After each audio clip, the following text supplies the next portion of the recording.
l'incertitude et les opérations mathématiques. On va voir là-dedans comment on fait pour faire des opérations mathématiques, addition, soustraction, multiplication, division, lorsqu'on a des plus ou moins, lorsqu'on a une incertitude qui va avec une de nos mesures de laboratoire.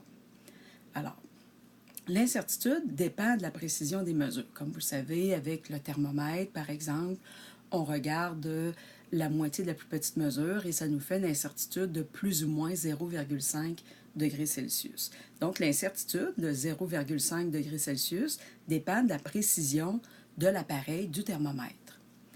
L'incertitude, c'est une valeur qui ne comporte qu'un seul chiffre significatif, c'est important, sauf pour les incertitudes qui vont débuter par un 1, donc qui sont comprises entre 11 et 19, mais ça peut être 1,1 et 1,9 aussi.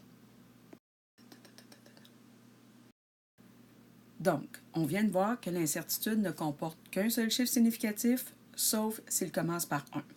Alors ici, on va arrondir correctement les exemples qu'on a. Ici, on voit que l'incertitude renferme deux chiffres significatifs. Par contre, comme elle commence par 1, on va conserver le 0,16. Donc, plus ou moins 0,16, ça va être notre incertitude exceptionnellement deux chiffres significatifs puisqu'elle commence par 1.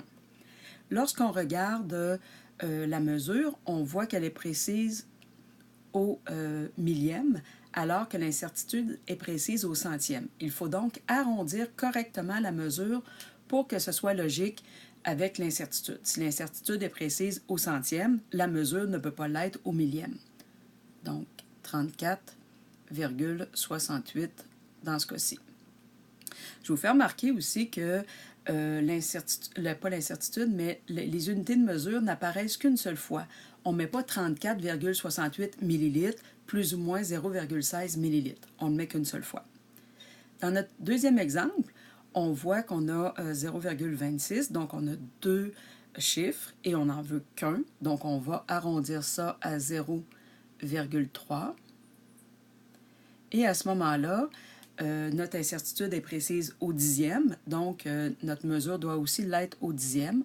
On va mettre 34,7. Ici pour notre deuxième exemple.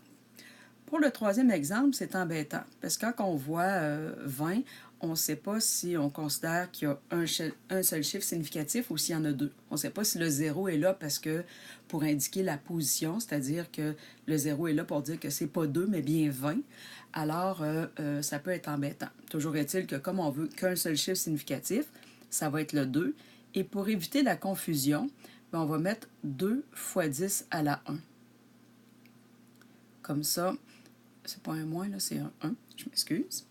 Et à ce moment-là, on va mettre 10 fois 10 à la 1 pour la mesure précédente. On aurait pu aussi mettre 1,0 fois 10 à la 2. Dernier exemple, alors 58, évidemment, on va conserver que le 6. Je vais d'abord l'écrire en mettant 60 joules. À ce moment-là, ma précision est au centième. Je dois utiliser la même chose, au dixième, excusez-moi, à la dizaine plutôt. À la dizaine, donc je vais mettre 5470. Pour éviter toute confusion, on serait mieux d'écrire 5,47 fois 10 à la 3 pour qu'on voit bien qu'il y a 3 chiffres significatifs seulement, plus ou moins 6 fois 10 à la 1 pour l'incertitude.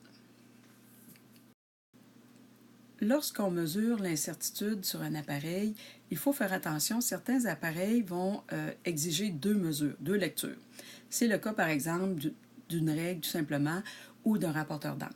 Alors, à ce moment-là, on fixe notre 0, donc il y a une incertitude lorsqu'on met l'appareil à 0, et il y a une incertitude à la fin de notre lecture. Pour la règle, par exemple, on peut considérer que, comme la précision de l'appareil de la règle de 1 mm, qui a une erreur de la moitié d'un millimètre, c'est-à-dire 0,05 cm. Et c'est la même chose à la fin du trait. Il y a encore une erreur de 0,05 cm. Si bien que Pour cet appareil-là, on va dire que la mesure, c'est l'addition des deux. Donc, elle va être de 0,1 cm. En fait, 0,10, étant donné que la mesure commence par 1, on garde deux chiffres significatifs. On peut donc écrire 4,75 plus ou moins 0,10 cm pour un appareil tel qu'une règle.